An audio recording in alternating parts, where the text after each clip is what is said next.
Good morning, everyone, and welcome to the track 4.3, Digitalization and AI Accelerating Discovery and Optimal Processing of Important Clean Energy Inputs track of the Asian Clean Energy Forum. Thank you very much for joining us this morning.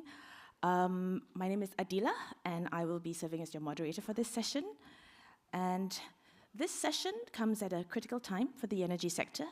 We're in the midst of a global clean energy transition and at the same time face unprecedented demands for power systems. In particular, demand driven from AI and compute and the surge in data centers and digital infrastructure needed to serve that demand. This is adding significant complexity to the energy sector and creates new challenges in ensuring reliable, affordable, and sustainable power supply. At the same time, digital technologies, from artificial intelligence to digital twins to IoT and advanced analytics, are transforming how we plan, operate, and regulate energy systems. And there are tools that can enable more predictive, flexible, and data-driven approaches to everything from grid management and operations and data-driven approaches to lifecycle management of clean energy projects. So the potential is tremendous. And the question is how we really harness this potential. So today, our aim is to explore how digitalization and AI can accelerate the clean energy transition in practice and highlight where these solutions are already creating real-world impact in the energy sector. We will also examine major challenges to wider adoption and scaling. For example, data governance, interoperability, regulatory readiness, and the path from having successful technologies and pilots to full deployment. And hopefully we hope to have some discussion around priority actions for policymakers, utilities, and the private sector to speed up adoption of these innovations. So the format of today is we will hear from our experts in some presentations, and after that we will have a moderated panel, and we'll open up for questions from the audience. But before that, to set the scene for this, I'm pleased to invite Grayson Clapp from ADB's Energy Sector team to share a few remarks and to provide the context for today's session. Grayson.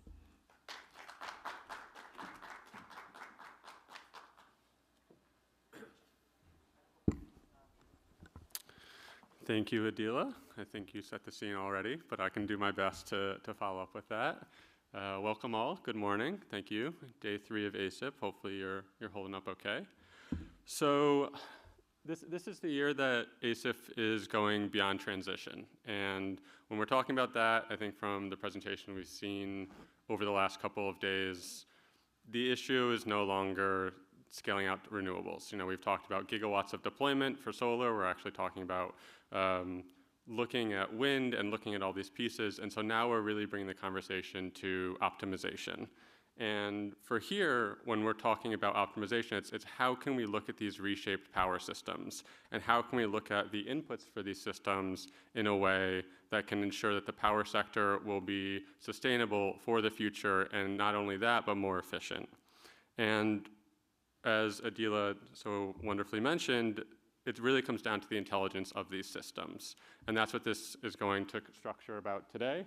This is going to be talking about AI. This is going to be talking about digitalization in a way that extends beyond just your day-to-day maintenance, your day-to-day conversations about optimization, your day-to-day conversations about load balancing. And when we're talking about AI, it cuts both ways. We're talking about both the supply, we're talking about enormous data centers that require enormous inputs of power. And we're also talking about the AI that can help make the grid, you know, the grid 3.0 and 4.0, and what will have eventually a human AI and then either a SCADA or other control center interface. And this is the multiplier for the energy sector that we've been looking for. This is going to be the technology that we need to understand and we need to have conversations about. And as Jamila so wonderfully mentioned in conversations yesterday, right now this is still in a very nascent stage in the power sector.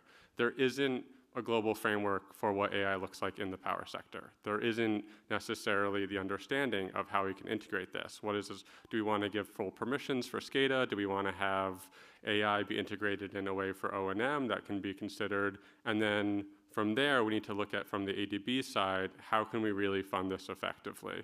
If we're talking about software, is this something we can support? If we're talking about hardware, is this something that we can invest in? And then what are the returns on that looking like? As AI is also the highest load that we have ever seen in the history of the power sector, we need to understand, and I think Reggie will be able to speak more to his experience with this, how we can effectively link renewables and link this optimization with the load it's simultaneously supplying. So we're both building the ship and sailing it simultaneously. But I have a couple extra minutes here, and I think I want to take that time to really talk about the inputs that AI and digitalization run on. And when I talk about inputs, I want to mention a couple of things. One is actually the technology itself. We've seen wonderful presentations over this week thus far about the inverters, about the smart grids, about the IoT, and I think we'll hear a lot more about those technologies. But underlying the core of all of that is the data that allows all of these systems to work effectively, and having real-world, ground truth data about how not only these systems produce power, but also how consumers are using that power. And I think from here, 2 weeks ago, actually, we had a conversation. I'm supporting colleague Atsu on Mongolia's coal to solar project. And we had a colleague who had asked, is it possible to look at GERs, which are informal settlements in Mongolia, and try to map out and try to understand better how they're using power and how we can see this project being implemented stage by stage. And when we looked into it, there was already a wealth of information that was supplied by researchers, that was supplied by the private sector, that had just put the models on GitHub, that put the data out onto open source platforms. And so we weren't starting from zero with this conversation. We were looking already ahead, 50% of the way there, just need to be adapted to the project. And I think in this room, you know, we have ADB, we have vendors, and hopefully we have some representatives from DMCs. And understanding and trying to allow for AI to grow and digitalization to grow comes from having open source models and having open source data. The most effective way that these models can be optimized is by having more data to train them and more understanding of the power systems we have. And we see examples from the Technical University of Berlin with PyPSA and a few others of how AI is starting to move into the power sector slowly but surely. And for those of you who are working on projects currently, the ADB, again, is in the very nascent stages of understanding this. I think what our panelists will be able to speak to, and what some of the projects that are now in development and production are beginning to move towards, is integrating this into lending operations, and integrating this into our understanding of how the power sector works. We talk about leapfrogging all the time, as you can jump ahead from a power system once you bring in the digitalization. And when we have technology like we're about to see, which can look at O&M, which can look at grid optimization, which can look at how to best supply data centers, we can start encouraging conversations around, this is what our understanding of this has been, now please contextualize it to your own. And I think from here, when we talk about the next generation of the power sector, there is such an opportunity for collaboration, and there's such an opportunity for an understanding that allows models to go beyond just a pilot stage and into really effectively honing and decarbonizing sectors and power systems that otherwise this would be impossible. So I think there's a handful of takeaways that I'd like to state here.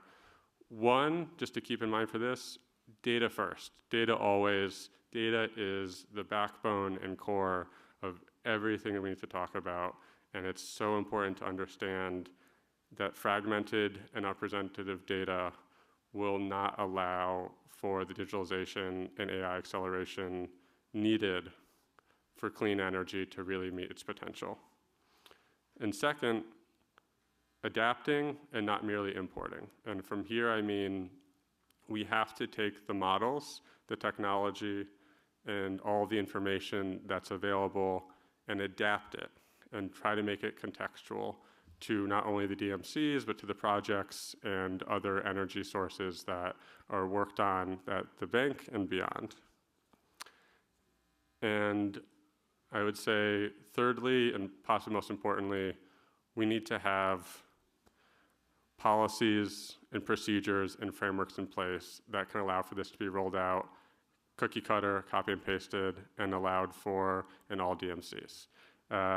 That's a little bit of a soapbox to stand on. I'm a huge open data advocate and open AI modeling advocate, so just wanted to throw that out there. We're going to have an incredible set of presentations and speakers, and thank you all so much. Pass it back to Adila.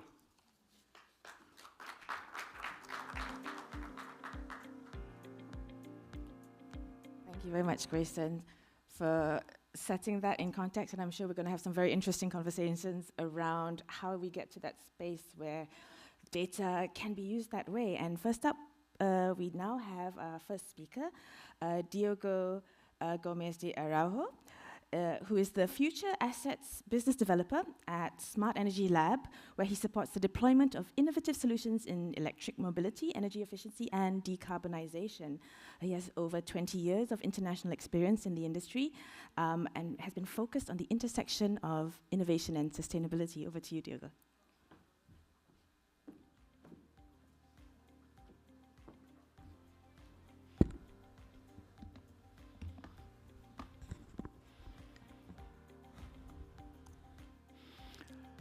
Good morning, everyone, and thank you very much, Adila and the Asian Development Bank and ASEF for having selected Smart Energy Lab for this panel. My name is Diogo, and it's a pleasure to join you here today. As Adila said, Smart Energy Lab is a Portuguese research and technology organization dedicated to solving complex challenges towards electrification and green transition. With a multidisciplinary team of more than 60 highly qualified experts, and through our own knowledge and R&D activities, we have been developing technology at the intersection between electrification and digitalization. Since we are discussing today artificial intelligence and digitalization, I would like to share one core idea that was already addressed here, but we come across very often while developing our technology. AI is only as good as the real-life energy behavior data it learns from. We are entering an era where energy systems are becoming increasingly decentralized, electrified, and intelligent, but there is still a major blind spot. Most energy systems still do not truly understand how people consume energy in real life, how people charge their electric vehicles, how they react to price signals, how thermal comfort affects consumption, how vulnerable households behave under energy stress. Without that understanding, optimization remains incomplete. Today, we are deploying AI across the energy sector, and it will be in an increasing speed. However, the data layer is still highly fragmented, particularly in residential environments. We typically have disconnected devices, poor visibility at household level, limited behavioral intelligence, and weak interoperability. Utilities often work with aggregated data, researchers with simulations, technology providers with assumptions, but households are where the energy transition is becoming more complex. We now have multiple assets being deployed: electric vehicle charging, solar panels, batteries, heat pumps, etc. And yet, we still lack high-resolution understanding of what is actually happening inside homes. We need to build intelligent energy systems at household level. That is why at the Smart Energy Lab we have developed Living Energy, designed to address these challenges. It combines cloud-based monitoring, IoT infrastructure, behavioral engagement, and large-scale data collection. Living Energy is a third-generation living lab focused on real-world residential energy intelligence. Over the past 4 years, we have deployed the platform across more than 100 households. We collected more than 350 million data points, and this has allowed us to monitor real electrification dynamics, electricity consumption, appliance level usage, solar generation, EV charging, temperature and humidity, and user interaction. In fact, Living Energy transforms homes in real-time sandboxes for the clean energy transition. And importantly, this is not only about technology, it is about understanding how people interact with technology. Living Energy involves different consumer profiles. We call them explorers by age range, family type, house type, energy, and vehicle usage. At the technological level, we operate as a distributed energy intelligence infrastructure. We integrate smart meters, smart plugs, environmental sensors, and communication gateways. The data is transmitted through MQTT-based protocols into a cloud platform.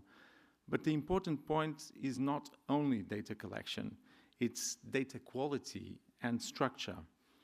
AI systems require reliable, machine-readable, high-frequency and contextualized data sets, and this is particularly difficult in residential environments.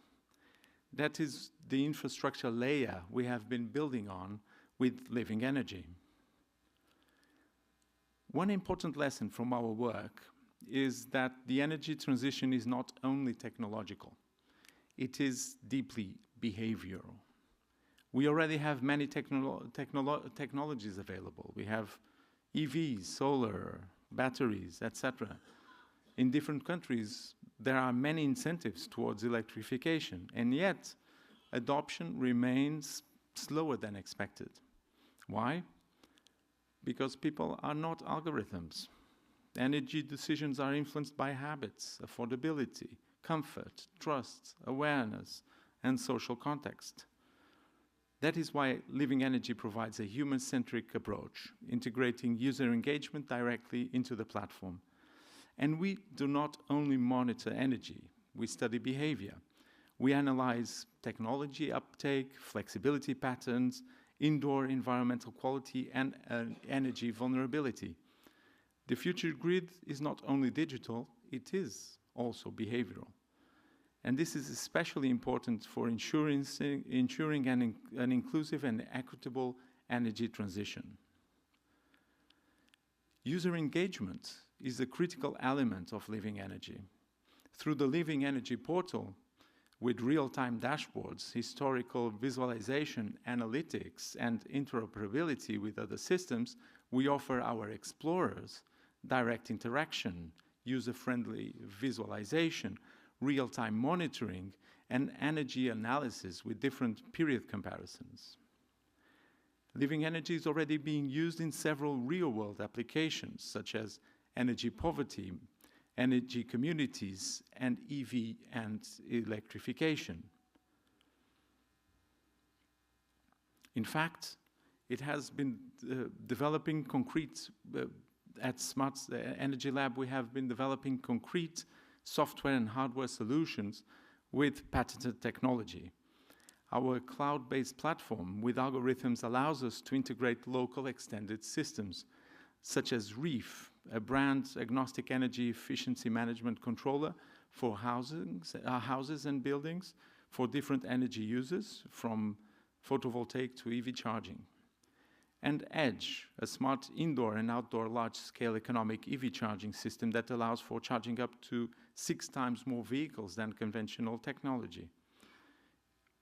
I'll be just doing 2 meetups about these two issues, lagging EV charging infrastructure and from consumers to prosumers. So if you want to join me later on at ADB Staff Hub, I'll be there to talk about these issues as well. Going back to living energy and its components, we increasingly see homes becoming sandboxes to test and co-develop products, services, and policies in real-life conditions. Monitor energy consumption and production, as well as housing comfort, and to support informed policy and consumption decisions. And this brings us directly back to the theme of this session, AI and digitalization. Living energy can be used for several AI applications, like high-frequency residential datasets for machine learning training and validation, behavioral forecasting, not only how much energy is consumed, but why, when, and under what circumstances. Flexibility modeling, we can better understand things like EV charging behavior, solar self-consumption, and demand-side flexibility. Vulnerability detection, we can identify with AI households under energy stress or inefficient consumption patterns. And finally, digital twins, so real-world validation environments can be created for intelligent energy systems. And the next breakthrough in clean energy AI will not come only from better algorithms. It will come from better real-world data sets. Living energy is evolving beyond monitoring and becoming a distributed intelligence infrastructure for energy transition with an enormous potential for overall climate resilience in terms of energy poverty monitoring and policies, green buildings, sustainable energy communities, and distributed flexibility markets. This new intelligence layer must remain human-centric, interoperable, scalable, and inclusive. By developing different complementary technologies, we at Smart Energy Lab create the foundation for intelligent, decentralized energy ecosystems. If we want AI to accelerate the clean energy transition, then we need much better visibility into how people actually live, consume, and interact with energy. We help transform households from passive consumers into intelligent nodes of the energy system. And in our view, this human-centric approach is absolutely essential for an effective clean energy transition. After all, we cannot optimize what we do not truly understand. Thank you very much.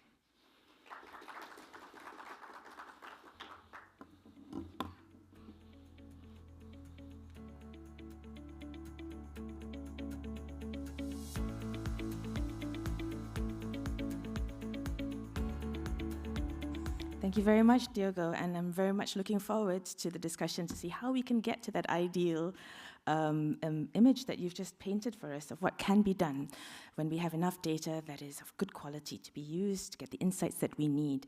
And next up, we have Mr. Reggie Kumar Pillay, who is the president of the India Smart Grid Forum and also the current chairman of the Global Smart Energy Federation. He's an internationally renowned expert with over 4 decades of experience in the electricity sector and champions leveraging technology to transform the electric grids and provide clean energy and reliable electricity to every citizen at an affordable cost. Over to you.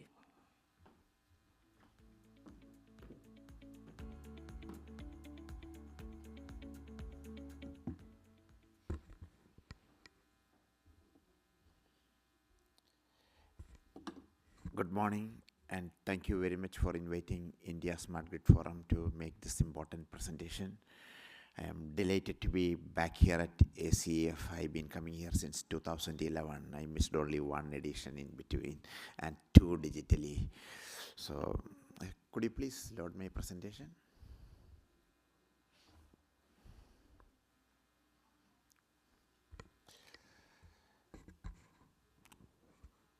I can't find it. Initially, I was asked to present something else, and just 2 days ago, they changed the topic to powering India's mega AI campuses. Well, India Smart Grid Forum is a think tank established by Government of India in 2011. We have been at the forefront of policy advocacy, introduction of new technologies, standards, etc. for energy transition in India. And we also collaborate and work with stakeholders from across the globe. So at independence in 1947, we had only 1.3 gigawatt of power generation capacity for about 380 million people. Most of India lived in darkness. Independent India assumed highest priority for power generation, and in the last 77 years, we built it 397 times. Today, we operate the third largest power system in the world with an installed capacity of 539 gigawatt of generation assets connected to the grid, of which about 154 gigawatt is solar and another 52 gigawatt is wind.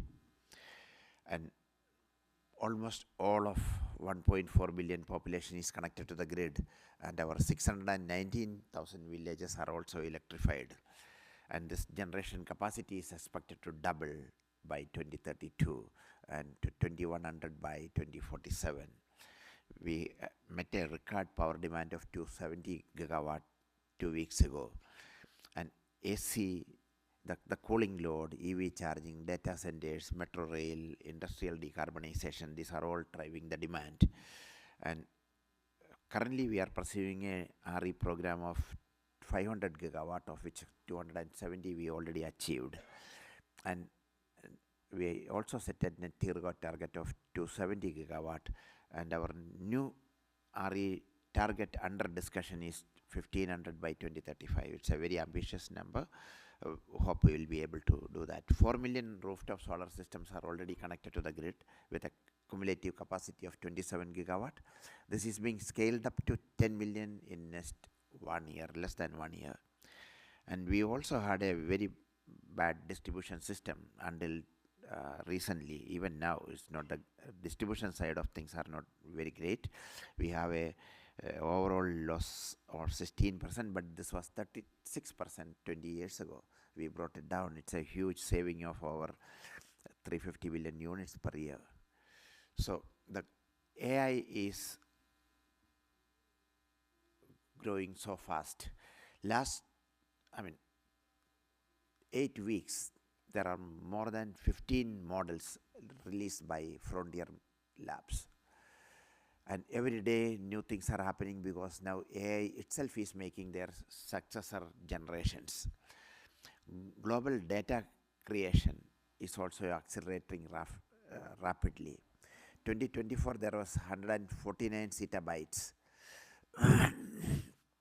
and it's expected to be 612 zettabytes, requiring 874 trillion CD. A CD is typically 1.2 millimeter, and this will be 874 trillion will be more than a billion in kilometer, which is 7 times the distance from in Earth to Sun.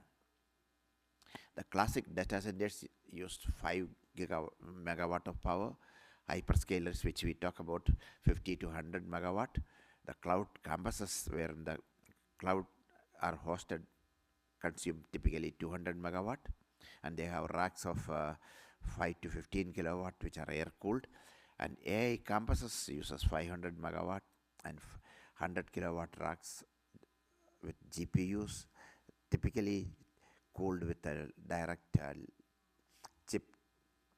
to chip liquid cooling.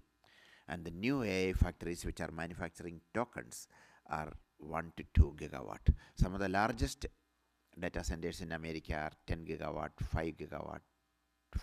These are under development currently in Texas and in other places in the USA.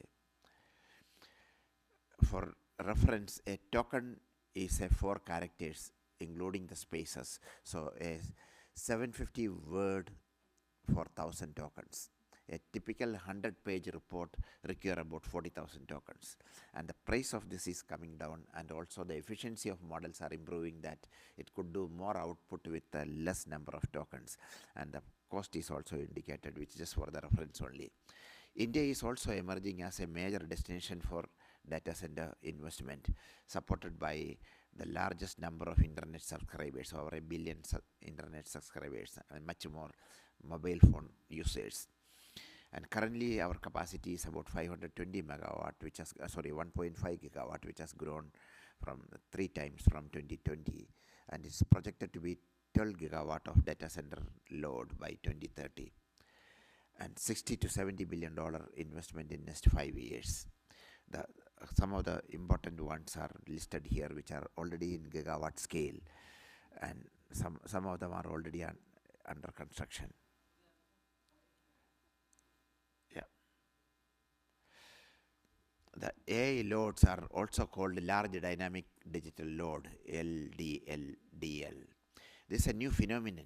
As a power system operator, we never given a single point connection to anybody more than 100 megawatt or 200 megawatts. Typical loads are, and very large alumina plants, etc. They have their own power generation, captive power generation units. As a utility, we gave connections to 100, 200, 300 megawatt, nothing more. And these AI campuses are gigawatt scale, and that is creating major problems in the power system operation, which I come to in the coming slides. So several international forums and also consortiums are working or studying what is the impact of this on the power system, power, water, cooling, real estate, integration, etc. So for reference, a typical Google search takes 0.3 watt-hour, whereas a AI video generation takes as much as 45 watt-hour. So this is much more power is used in the AI, and its impact, the real-time impact is frequency variation, voltage variation, and power quality issues. There are total harmonic distortion, flicker, etc. And in short term, it has a major challenge in load forecasting, and in long term is grid capacity constraints and power quality issues. So for AI loads, the reliability or for the training is 99.9%, for inference it is 99.999%. The inference load is flexible, but it is latency sensitive, but training cluster is not a steady load. You can see training happens in steps, and all on a sudden the load can come down by 80%, or it can go up by 130% also. If 500 megawatt, it can become 650 megawatt, or it can come down to 100 megawatt multiple times in a minute. This 80% variation is something which power system today are not used to. The typical power grids can take 20% variations in seconds, but not 80%. This is something new. That's what I said. International agencies are studying the impact of that. On 10th of July 2024 in Virginia, in the PJM system, there was a problem with a lightning arrestor of a 230 kV line.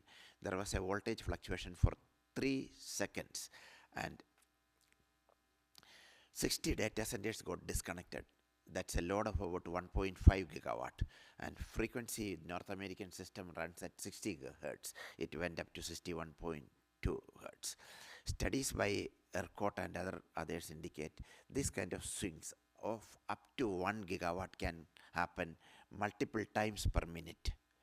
The 2 types of failure it happens. One is that in the normal operation, the load swings is a big stress on the voltage and frequency. And also, all on a sudden, when you lose such a big load, it leads to a generation surplus which shoot up the frequency. So this is a major problem which we never had experienced in the typical power system which we are operating for over a century. And 2 main strategies here are STATCOM with energy stored, and STATCOM with grid forming capabilities.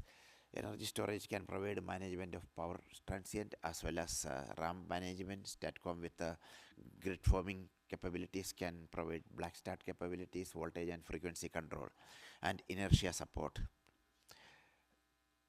So STATCOM is basically a static synchronous compensator. These are shunt connected FACTS or flexible AC technologies. built around voltage source converters for dynamic reactive power compensation and voltage regulation. If converter voltage is higher than the grid, VSC inject reactive power. If the converter voltage is lower than the grid, it absorbs reactive power. That's how it works. But in case of a E-STATCOM with which is also called a enhanced STATCOM with energy storage integrated, we'll have a battery plus a supercapacitor or a flywheel. These are very new technologies which have been experimented only 18 months ago or emerging. So power oscillation dampening it does, frequency support it does, and peak shaving, load leveling, etc. The STATCOM and E-STATCOM, in the case of STATCOM there is only capacitor, in case of E-STATCOM capacitor and battery, and power, reactive power only it can manage in STATCOM, whereas in E-STATCOM active and reactive power it can. Voltage regulation, VAR and oscillation dampening it does. So other strategy for managing the variability is a microgrid and behind the meter assets. To a campus microgrid with defined islanding control boundary, supercapacitors and behind the meter assets, etc. can another way of managing the variability of this AI data centers. Load forecasting, the short-term issues which I talked about, here the load characteristics are workload driven, and the mitigation it gives a huge stress on the generation ramping and reserves. Mitigation strategies as machine learning based load forecasting tuned to AI load profiles, which is not being done in the past. Set connection ramp rate limits in grid agreements, integrate on-site renewables and battery energy storage systems for smoothing, implement demand response with flexible job scheduling. And on the grid capacity constraints in the long term, this is gigawatt scale. As I said, mostly that load, the connection requirements were in 100 megawatt, 200 megawatt, 300 megawatt for the first time. To a utility, people are asking for gigawatt scale connections. It never happened, and it's a new thing. The mitigation strategies are strategic siting near substations, 400 kV, 700 or 500 kV substations. Siting of this AI data centers, network upgrade, hybrid renewable and storage program, long-term interconnection planning. The other problems is power quality, both in short term as well as in long term, and mitigation through constant monitoring of power quality with the power quality meters. And the architecture need to change, that, and also the green targets for data centers, power use efficiency less than or equal to 1.2. Today most of the data centers are it's 1.5, which means if the compute is using 100 megawatt of load, the cooling and other auxiliaries are using today 50% more, another 50 megawatt. It need to be ideally at another 20%, so 1.2. Water usage efficiency less than half a liter per kilowatt hour of energy used, and at least 90% of it should be carbon-free energy, and also zero liquid discharge. And the reference time from a BESS is less than 100 milliseconds. And the data center architecture is moving from 50 volt to 800 volt DC with rack power delivery 800 volt DC, which is the CUDA architecture of NVIDIA. This is very interesting change which is happening. The regulations, as I said, we have never given power connection of 200 to 300 megawatt or more. So we need to reclassify a new class of customers who are large special consumers or large dynamic digital loads, and also mandate real-time telemetry and voltage write-through compliance for all these large dynamic digital loads, and the immediately amend the connection agreements, scheduling protocols, and deviation settlement mechanisms, which are all today for smaller loads. For this large load, this need to be different. And GPU load shedding should be coordinated with the battery, which are there along with the AI data center, the state of charge, SOC of the BESS and generation dispatch. This is a new regime of power system operation altogether. advanced load notification protocol should be mandated. If they are doing a big training load, they should at least tell the power system operator at least an hour before they are going to do this, and we can expect fluctuations of that 80%. Strategic grid planning, as I said, locate AI campuses near 400 kV, 500 kV, 765 kV grid corridor, long-term interconnection and transmission plan companies. We used to, traditional transmission planning is N-1 or N-2 studies. Now this is data centers want N+2 redundancy. This is another new game of transmission planning and grid balancing. So we have several programs in India. That's why people are looking at India as a major destination for. We have a AI stack with 5 layers, and also we have a AI mission where already government of India spent all $1.1 billion.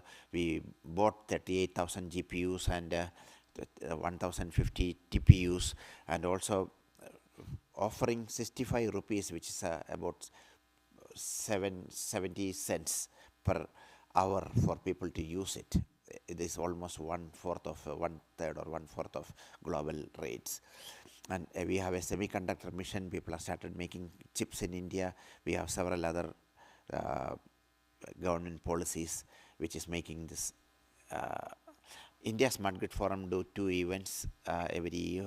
Our annual event is in March in Delhi, and we also do a focused event for distribution companies, which is in November every year. So we request, we invite all of you to come and participate in our programs. Thank you very much. We'll be happy to take questions on this.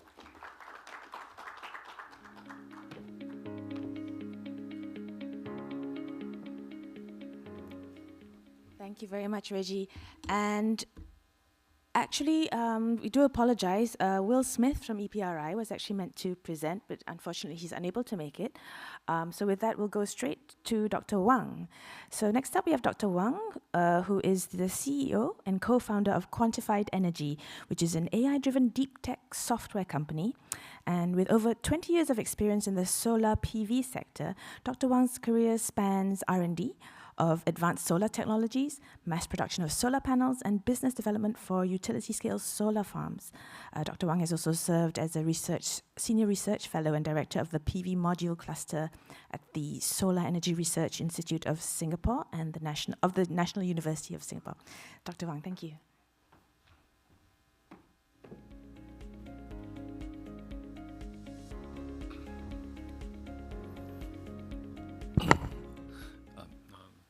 Good morning. My name is Wang Yan, coming from Quantified Energy, a deep tech startup company from Singapore.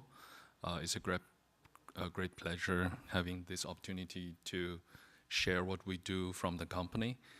And by the way, please treat this presentation as knowledge sharing and challenge statement of how we use AI and robotics for the solar industry, so that we can all come together, come to the great ideas, and then so that we can accelerate the solar adoption in the AI era. Short introduction, Quantified Energy is an AI-driven innovator shaping the future of solar PV power plants asset management. So the company was founded by a team of solar PV professionals, the research fellows from CERES, including myself. And we are fortunate to have support from venture capitals, including the ADB Venture, and also Vortex from Singapore.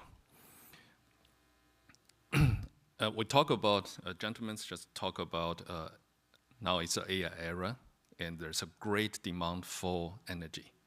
So it's energy supply side. How can we build more solar and to meet the energy demand? We know that solar is now the new king of electricity. It generates the cheapest renewable energy among all sources, but managing such a vast number of operating assets and investment present significant challenges. So this is the chart that I take from Bloomberg, and they have a summary from 2011, starting the beginning of the solar. Sorry, this doesn't work. It's too small. Yeah. No, it's a laser. It's too. Yeah, laser is too small. Yeah. It's fine. But I guess you know what I mean. In 2021, the solar is still a very tiny industry.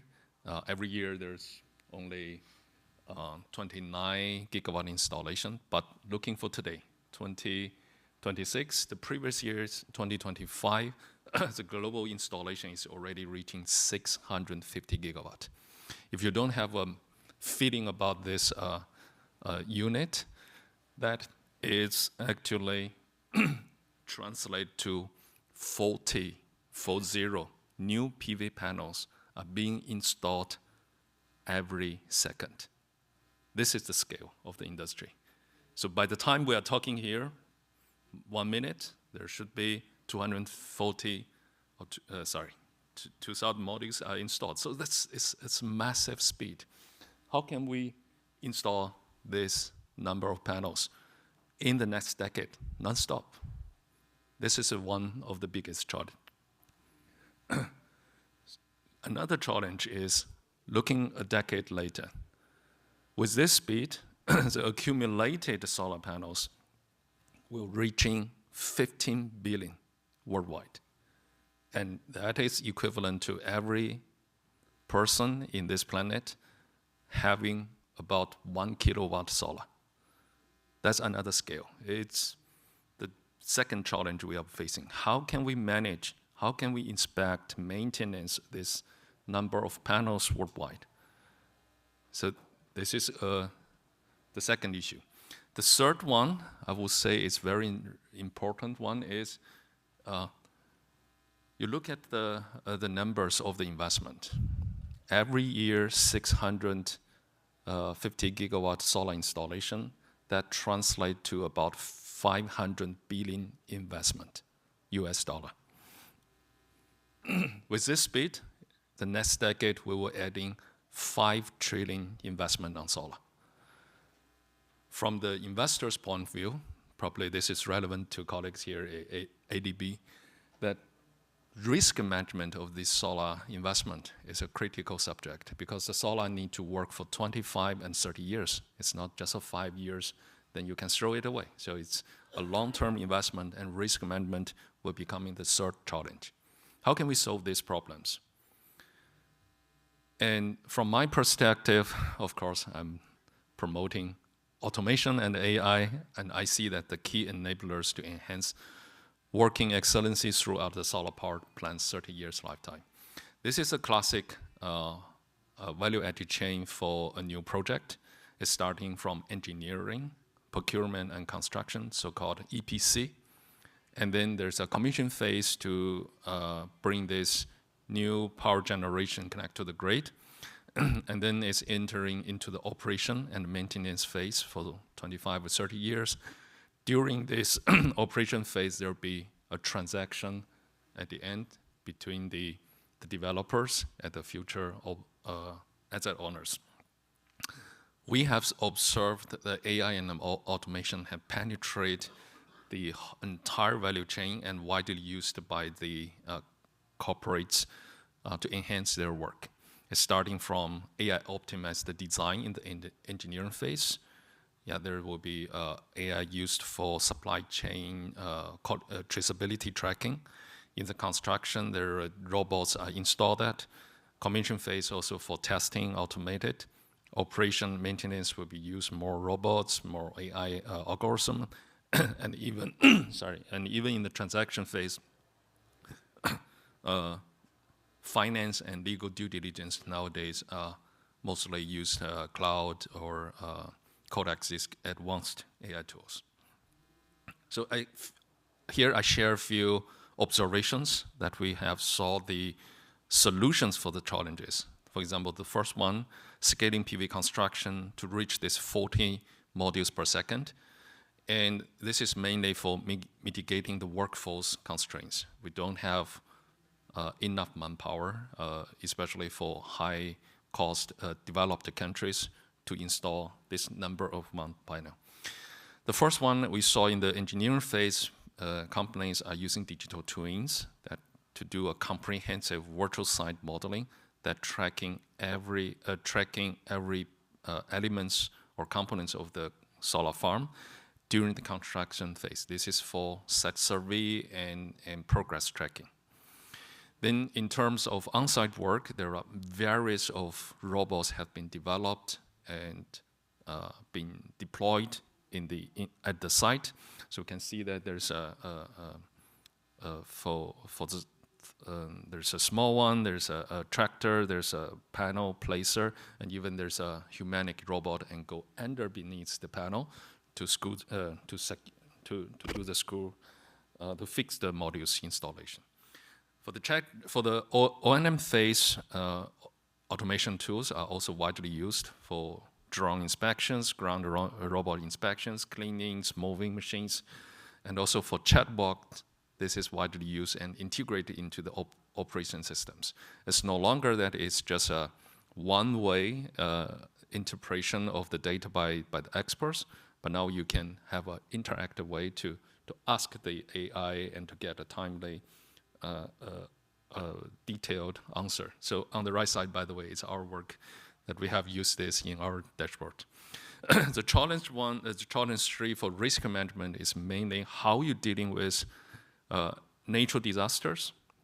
Man-made damages mainly come from low quality construction work, and the third one is underperformance. So at Quantify Energy, we have bring the most advanced solar inspection technology to the world, which is called autonomous drone EL mapping. It's like we use the automated carrier, like the drone, to do a X-ray style inspection to check every detail defects inside the panel so that we can predict its actual power. Why this matters? Because the solar are installed in series. There's 30 modules connected in series. If one panel has an issue in between, it will block the entire section. So that, on the other hand, if you find it accurately, replace it, then your system could be back to the optimal condition. So Quantify Energy bring this solution worldwide. From Singapore, I share a case study, this one from a solar farm in 2023, and the client, the owner found the energy performance is dropping. They did the conventional inspection and only found one string have issue. So they seek support from us, and we do this X-ray style detail inspection and found that some solar cells among the module have already have a degradation. Either this is a mismatch, low efficiency from the manufacturing, or is a degradation in the field. But this is something that we can identify. So that's what we did for utility scale in Southeast Asia. Most of the solar farms, most of the solar projects are actually the rooftop solar is a smaller scale. It's deploy a drone at the site would be costly. So before our a drone inspection, we have developed this free of charge health check portal that every asset owner can upload their operation system data and to get a health check. In case there's some issue found, you can contact us or contact any third party for inspection service or helping to improve it. But in case of the project is in good quality, that you can contact the refinancers, reinsurance companies, and also we are building this capability to bring a marketplace for pre-owned small-scale solar assets for refinance, and also most importantly as a DD platform for transaction. Thank you very much. That's all of my presentation. I hope we all use AI wisely and for generate more clean energy and then support the AI era. Thank you very much.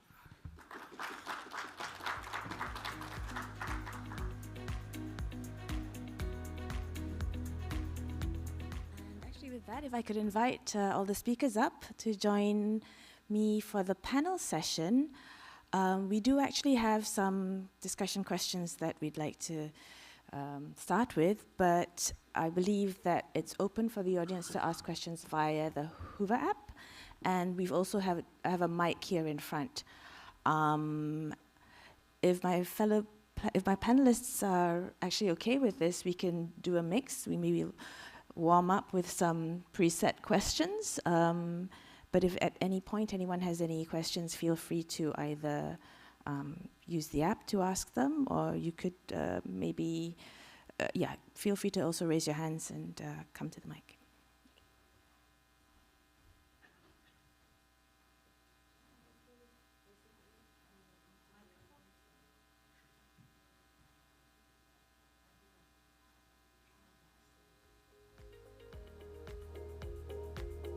So, thank you very much. And so as I mentioned, feel free to ask questions via the various platforms that we have.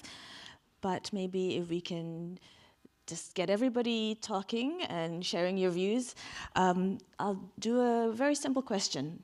And maybe each one of you can let me know what you think. Where are you seeing digital or AI technologies delivering the clearest real-world value in the energy sector today? Maybe Diogo, you could start first. Sure. Thank you, Adila. I think AI will allow us to move towards a decision-making tool rather than just a reporting tool. So I think that's the added value, to treat an incredibly amount of information and to identify patterns that humans could not identify in any way. So I think that's the value added. In terms of what the work we do, it's definitely that the capability to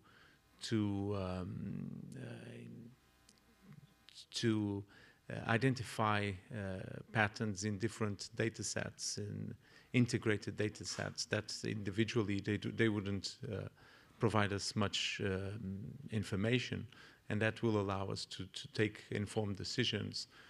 Either we are a company or a policy decision maker. Yeah, thank you. So I just, in my presentation, share how we use AI for solar industry, which we are working on. And from my personal working experience, I treat AI, it's I'd say that it's our time machine. So you get the capability to predict what's happening in the future. So we use AI to interpret our inspection data so we can predict how the solar panels or solar power plants to generate how much energy in the future. There will be a way that you can forecast using AI to forecast the weather in the future, that you can give this key information to the grid operator to predict at a certain time how much energy will generate from solar or from wind. And eventually, all this critical information will be fed into the market, the electric market, and then that will be used for the transaction. I see the importance of AI, and I encourage everyone to try the advanced model. It's not expensive. It's the cheapest investment you can get and to access a time machine in this new AI days. Thank you.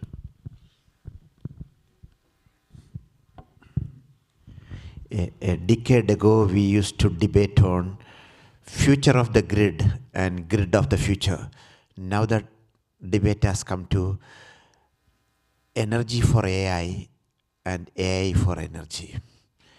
And if you follow the development of AI today, the development is constrained by electrons, not by compute, not by capital. Trillions of dollars being invested, and next generation chips are also being made, but there is not enough power to power the data centers. The interconnection queues are 7 to 8 years in North America, and even in India, it's 2 to 3